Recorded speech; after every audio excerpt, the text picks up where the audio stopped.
is. They know the intonation of his voice. So when somebody who's not their shepherd comes along, they can know. It's as deep as a whistle. Just with a whistle, they can know who their shepherd is. There are three factors as highlighted by Wayne Batiste as it relates to our relationship with the voice of God. The first thing he says is that there's a faith factor. Faith factor. So everybody who responds to the call, God's call to salvation, has experienced God's voice at this level. This is the entrance of the Spirit where He comes in and He responds. You respond to His call to salvation. This is called a faith factor. Then the next level is called the fellowship factor. You spend more time with the Lord, more time in His presence, more time in His Word, and it becomes easier to discern His voice. Then there is the Father factor, where He desires to spend time with you because He now wants to hear your voice.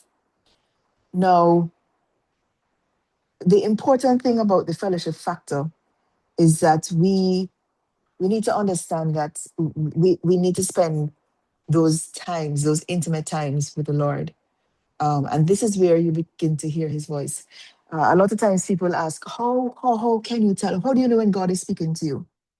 Now, when my son was very, very young, um, he would hear us say things like, the Lord said, the Lord said, the Lord said. And he would say, Mommy, how you know when the Lord is speaking to you? How can you say that the Lord said this and the Lord said that? How do you know when the Lord is speaking? And I tried as best as I could to explain it to him. Years later, he went off to university, and one day I called him just to connect, see how he was doing, and he told me that he was preparing to speak in chapel. I think it was the following day. And I heard him say, the Lord said he should walk around the chapel and pray. The Lord said he should do this. The Lord said his, and I was like, hmm. So when he was done, I said, Matthew, I said, let me ask you a question. I said, if somebody asks you, how can you tell the Lord is speaking to you? How can you tell the Lord's voice? How do you know the Lord is speaking to you? What would you say? He said, Mommy, you have to spend time with the Lord to hear his voice. And I said, okay. So he had come to a place where he understood because he had been spending time with the Lord. You have to spend that time with the Lord so that you can discern his voice more easily and readily. And then he also desires to spend time with you because he wants to hear your voice. Is your voice known in creation? Does creation recognize your voice because you've been praying? Do the heavenly hosts recognize your voice because your voice has come up before the Lord in prayer or in worship?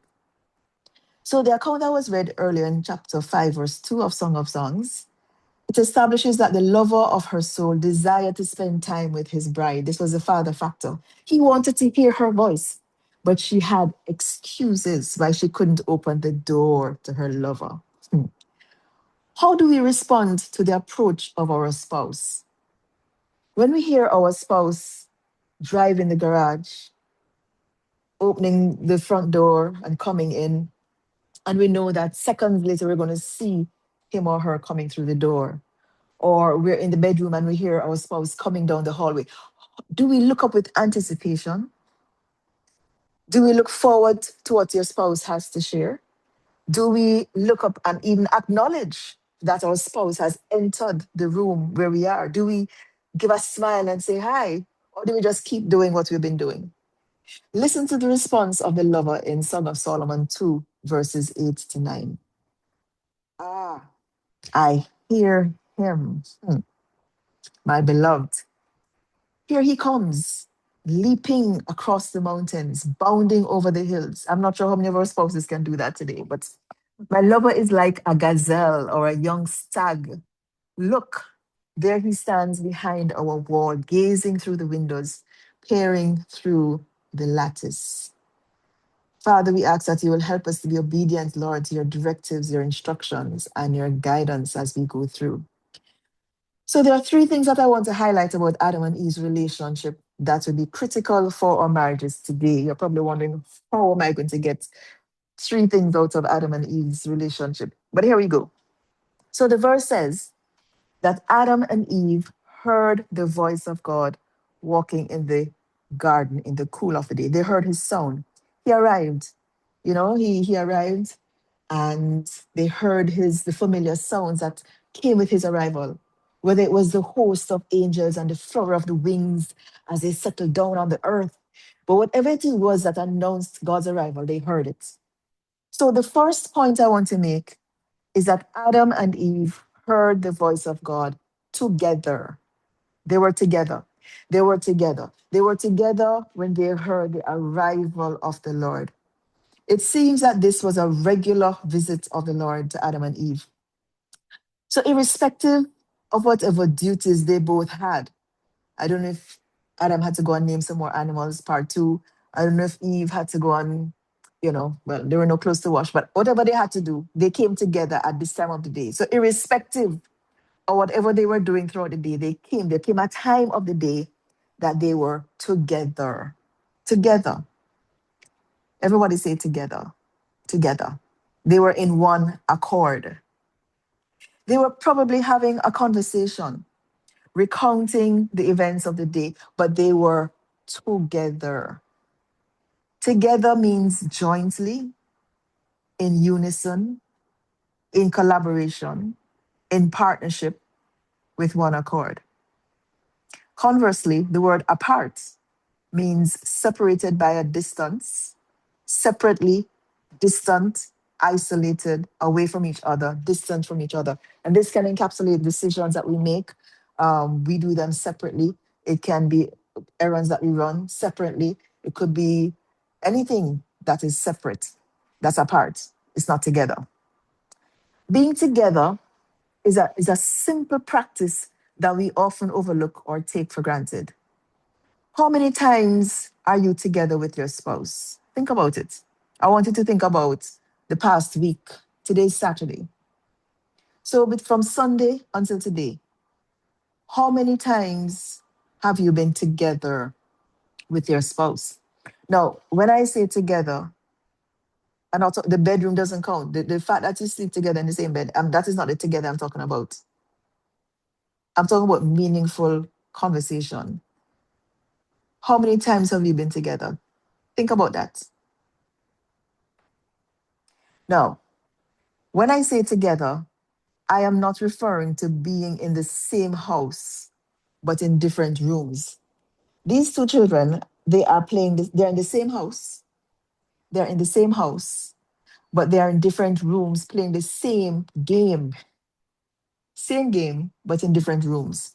When I say together, that is not what I am referring to.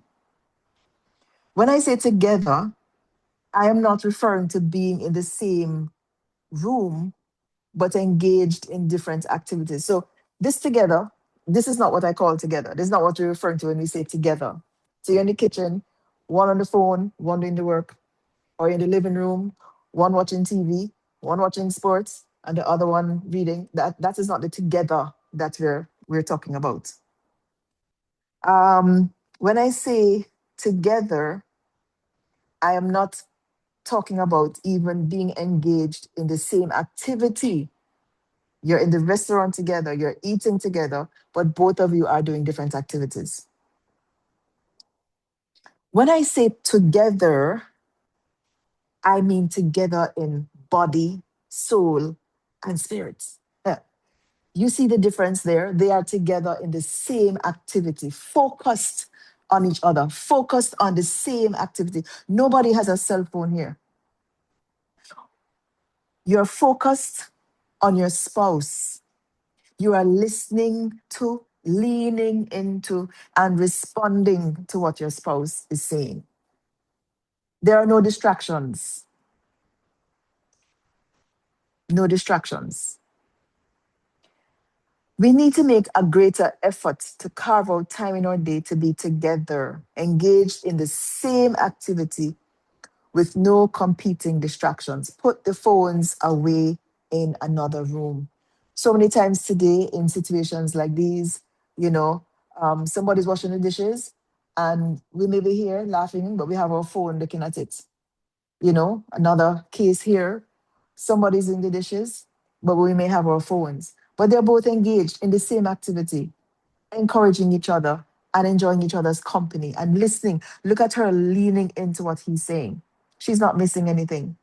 So this is where we want to be together. Now, so the first point is that Adam and Eve heard the voice of God together. The second point we want to make is that Adam and Eve heard the voice of God together at the same time of the day. They were together in the cool of the day. This time has been identified as a time when the sun is setting. At what time of the day are you always together with your spouse? I'm not talking about chance encounters when you buck up in the kitchen together. I'm talking about every day at the same time, you both intentionally spend time with each other. Sleeping in bed together does not count in this conversation today. This is intentionally, whether you come together at the breakfast time and you sit together for meaningful interaction. I am going to encourage you, and we're going to follow up on this beyond today's session, to start making it a practice to find some time in the day when you intentionally spend time with each other. No telephones in hand, no telephones within 200 feet of you. You must not be able to hear any notifications dropping in your phone because you're going to want to hear who is calling you or who's. No phones must be near you. You mustn't be able to hear. As a matter of fact, if you could turn off the phone, turn it off. So I want you to identify a time of the day when together with your spouse, you can spend time, 20 minutes on the gallery, the veranda, the patio after dinner. The children are gone to bed. 15 minutes around the kitchen table after the kids have left for school.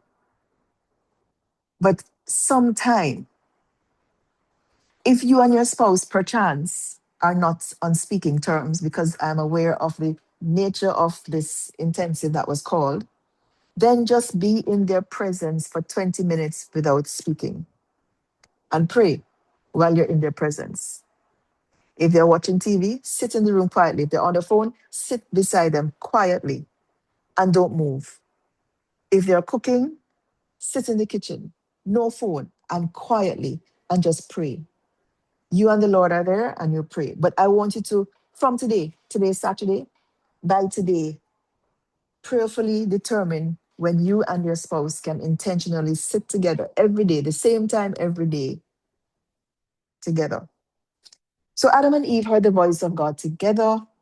Adam and Eve heard the voice of God together at the same time of the day. And thirdly, Adam and Eve heard the voice of God together at the same time of the day in the same place. They were together in the evening in the garden. The time together and interaction, the conversations positioned Adam and Eve to be in the same place emotionally, socially, and otherwise. They had the same experience in the same place. There's a couple who missed having the same experience because they were not together. In Judges chapter 13, Samson's parents, Mr. and Mrs. Manoah, they were not together when the angel visited Mrs. Manoah and gave her the news that she was going to have a son. When she went to her husband and shared with him what the angel said, he prayed and he asked that the angel return. And the angel did return. And guess what? Mrs. Manoah was alone again. So she ran to get her husband. And when he arrived, he had a specific question for the angel. But the angel added no new information or new instructions to what he shared with Mrs. Manoah. He just now included Mr. Manoah and asked him to ensure that his wife followed the instructions. Mr. Manoah missed the first encounter and almost missed the second, but God was merciful. You see, it is at the place of unity that the blessing is commanded. Psalm 133 says, how good and how pleasant it is for brothers to dwell together in unity. When a couple live together in harmony, there's a flow in your decision making, in your attitudes, in your parenting, in your spending, in your future plans. There's harmony. There's a moment, a time in the day that as a couple, you will need to set aside time to intentionally listen for the voice of God. So Adam and Eve, they heard the voice of God. The voice of God can still be heard today. He will not speak contrarily. You and your spouse are one, and you will hear the same thing from the Lord. He's not going to tell your spouse one thing and tell you another. I recall times when my husband and I, we had to make a decision regarding, for example, how much we had to give for a particular offering. And he would say, okay, let's pray about it and let's see what the Lord says. And we'd pray about it separately. I would go and ask God, and he would go and ask God. And guess what? When we came together, it was the same figure that the Lord had told us.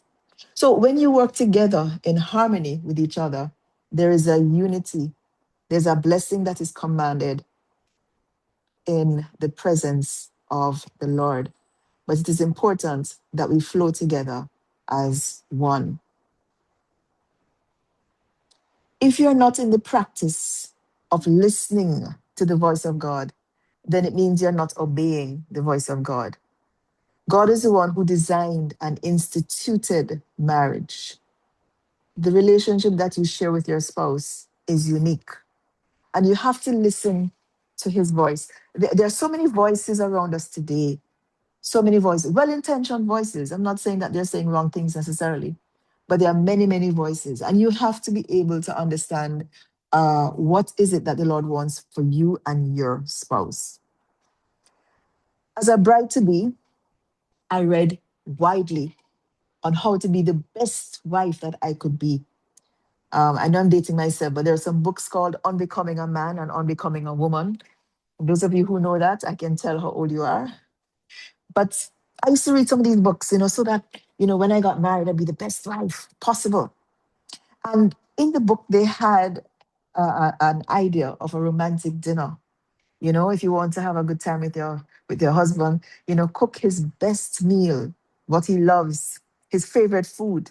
Prepare that and turn off the lights and have dinner by candlelight. So I thought that was a nice idea. So I broached the idea with Mark then before we got married. And I asked him, how do you feel about this idea? I cook your best meal, what you like, your favorite food. And we come and we turn off the light. My dear fiance, then he said, me, I want to see my food. Well, that idea went through the door. And you know what the Holy Spirit said to me? He said, Ruth, you have to study Markology. That's my husband's name. You have to study Markology. What does he like? What does he want? Yes, all those ideas are good. A romantic dinner might work for you and your spouse. Oh my God, it may take your marriage to a different level. But for me, that is not going to work for me. So I have to know the needs of my spouse. I have to know the desires of my spouse. I have to know the wants of my spouse. I need to know the quirks and the uniqueness of my spouse. It's not everything that you read in books and hear from well-intentioned people that you should embrace in your relationship with your spouse. Listen to their sound. We're talking about the sound of intimacy. Listen to the sound of your spouse. God is the only one who can give you advice that is tailor-made for your relationship. He designed marriage, he designed you, and he designed your husband, and he brought you together. Well, that means he's the best counselor for you to listen to. While they have their God-given place, we have come to rely more and more on psychiatrists, psychologists, professional counselors instead of the Holy Spirit. Yes, they have their place, but we need to first listen to the Holy Spirit. When you listen to the voice of God, it protects you from mistakes. When you trust in Him with all of your heart and lean not on your own understanding, but in all of your ways acknowledge Him, you'll be protected from any errors. You're protected from bad decisions, but you have to trust in the Lord with all of your heart. When you trust in the Lord with all of your heart, it will produce success in your life. Deuteronomy 5:29. Oh, that there was such an heart in them that they would fear me and keep all my commandments always, that it might be well with them and with their children forever. That's intimacy. That's coming aside with the Lord. That's coming aside with Him. If you continue to listen to the voice of God, it will allow you to build a solid foundation. So Adam and Eve, they came together.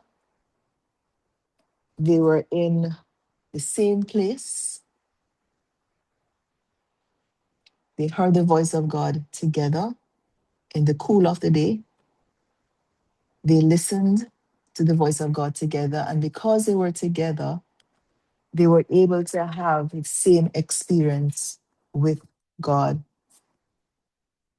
And so I want to encourage you to ensure that you take the time to intentionally come aside with your spouse and spend time with your spouse. And we're going to follow up on that for sure, because this is not just a matter of hearing, but it's a matter of hearing and doing. And it's very simple. And one of the things I want to share with you that made a difference for me in preparing this is that I spoke to you about listening to your spouse. When your spouse is coming to speak with you, stop what you're doing and look at your spouse. Just stop. If you're cooking, just turn aside and look full face, eye to eye, eyeball to eyeball, and look at your spouse while you're talking. And that will make such a difference in how you relate to your spouse. Your spouse will realize that you're engaging with them, and you want to hear what they're saying. You want to see their body language. You want to see you're processing everything that they're saying, and even things that they're not saying. So that's another thing I want you to focus on. So you're taking the time to set intentional time this from tomorrow, time of day that you can meet together. It doesn't have to be long, 10 minutes, and you can build on it as time goes on. 15 minutes, half an hour, but that time where you spend together with your spouse, no distractions, and also looking at your spouse when you're having conversation with your spouse. The garden alone,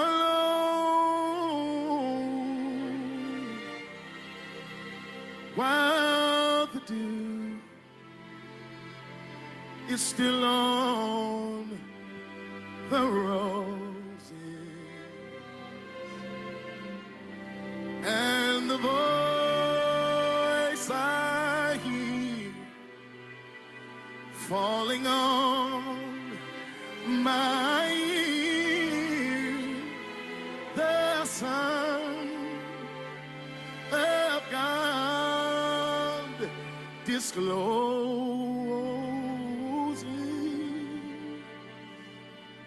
He speaks and the sound of his voice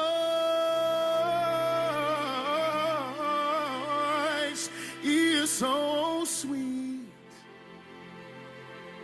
that the birds they hush, they're singing, and the melody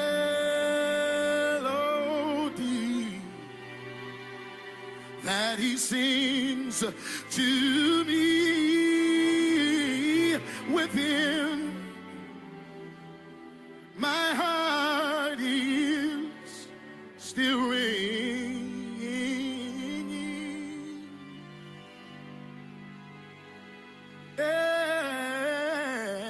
and he walks with me, and he talks with me, and he tells me that I am his own, and the joy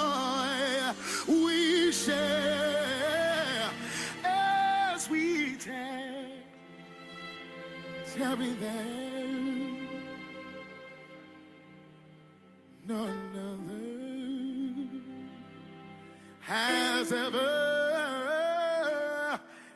known.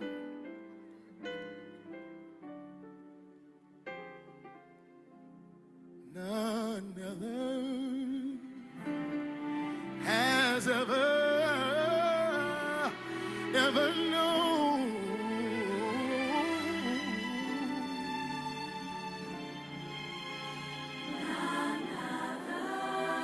None other has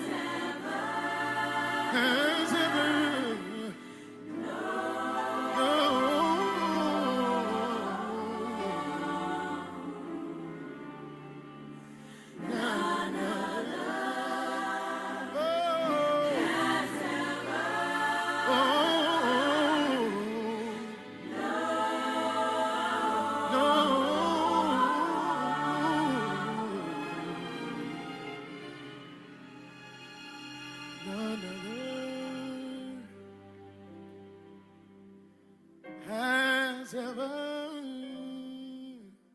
Let us pray.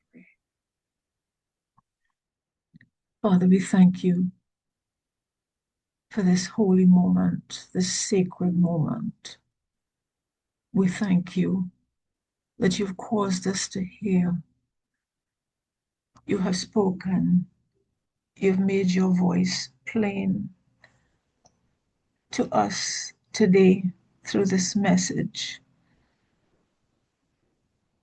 The sound of your voice brings joy to our hearts. And we want to learn about relationships, but we have to learn it in our relationship with you. And Lord, you desire to be close to us. And sometimes we're not ready. Sometimes we're distracted. We ask you to forgive us. We ask you to give us a new start, a fresh start. We ask that you will touch us, Lord, and help us to understand how much you want us to be close to you, face to face with Christ, our Savior, face to face. Lord, we give you thanks today that you've given us that accommodation. You've given us the invitation. You don't recant. I pray, oh God, that we will understand how tender this moment is.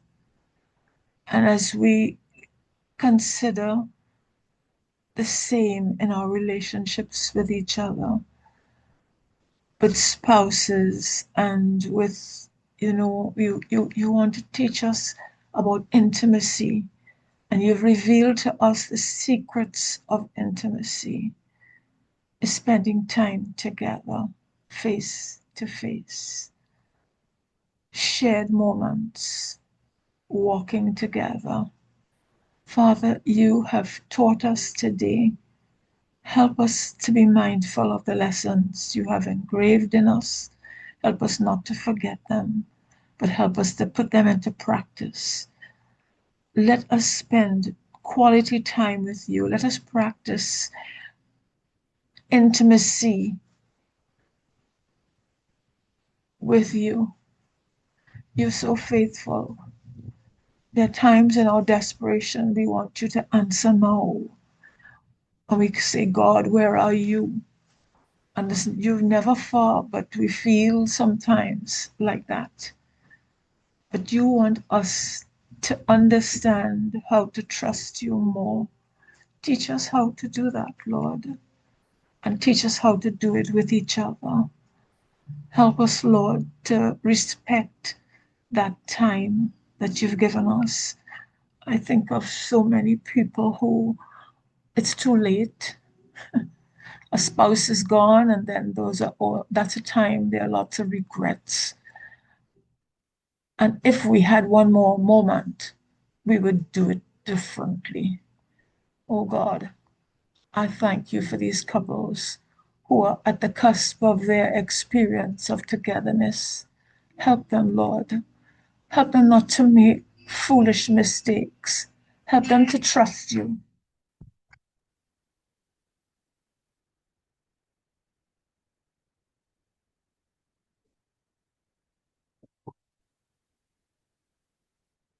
Help them to trust you, Lord. Help them to trust you. In the name of Jesus, cover us with your precious blood. Cover them, Lord, and teach them. Teach them the way that they should go. Help them to understand how to forgive one another. You give us those opportunities to start all over again. Help us to trust you in your leading. We thank you for hearing us. I ask your blessing to rest upon this body today. Thank you for Reverend Ruth and for all those who are teaching us the principles, oh God, of successful living and successful marriage. Bless, I pray. We thank you for this moment. In Jesus' name.